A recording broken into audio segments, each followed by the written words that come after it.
things have a way of adding up. So today we're coming to terms with microaggressions.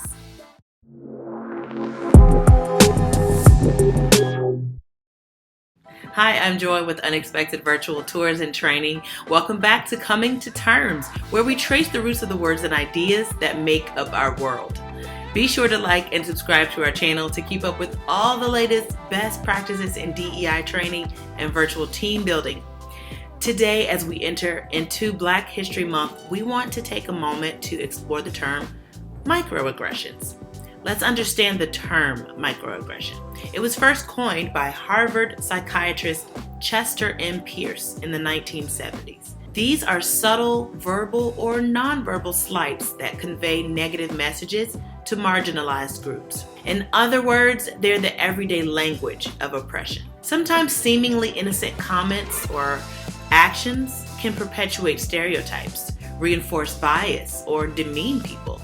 In fact, some people would argue that microaggressions aren't micro at all. You might hear this and think, I wouldn't do that. I respect every one of my teammates.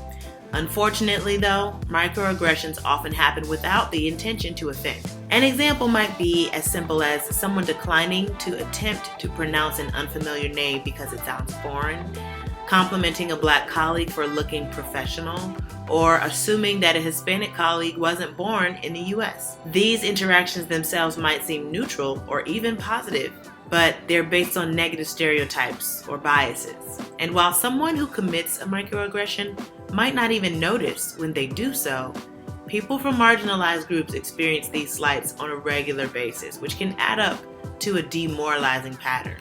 Why is this topic especially relevant to Black History Month? Well, because February is often a time when companies intentionally seek out ways to honor their Black employees, educate their teams on Black history, and make a concentrated effort to foster inclusivity and belonging. Even during a time meant to celebrate and uplift, microaggressions can sneak in. For example, figures like Frederick Douglass or Toni Morrison may be celebrated for being highly literate, which implies that this is uncommon for African Americans.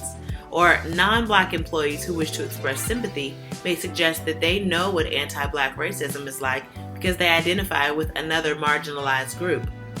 Some employees may express that they don't understand why celebrating Black History Month is necessary because they don't see color. Comments like this diminish Black employees' experiences with racism. There are many reasons microaggressions should matter to your company.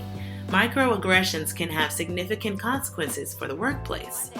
The Harvard Business Review has reported that microaggressions can impact physical and mental health, including leading to burnout and less job satisfaction. 33% of people said that being on the receiving end of microaggressions would make them consider leaving their job. That's 1/3 of the workforce. A workplace where microaggressions are common is one where, despite even good intentions, all employees do not have the same opportunities to thrive. So how do companies address microaggressions? Well, first, if you've been called out for committing a microaggression, just pause. It can be reflexive to defend good intentions, but what matters is focusing on your teammate who was hurt. If you can apologize, do so. Also consider that if a colleague has brought a microaggression to your attention, that's a sign that they trust that you want to improve. So use the interaction as an opportunity for a learning experience. If you witness a microaggression, speak up.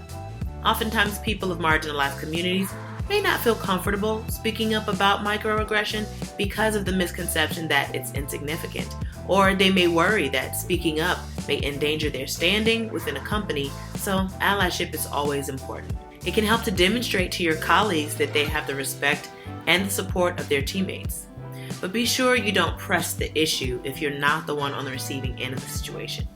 Attention isn't always welcome, so you'll need to discern when to speak up and know when to listen. While Black History Month may inspire us to actively combat microaggressions, it's important to always be aware of them and foster a respectful atmosphere year-round.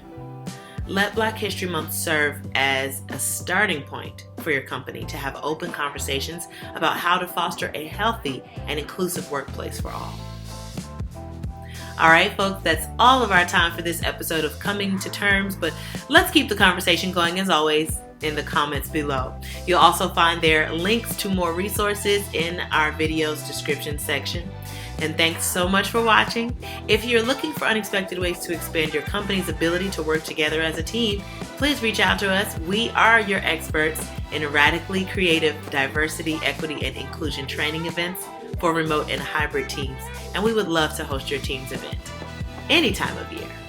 Until next time, stay informed, stay inspired, and stay in touch.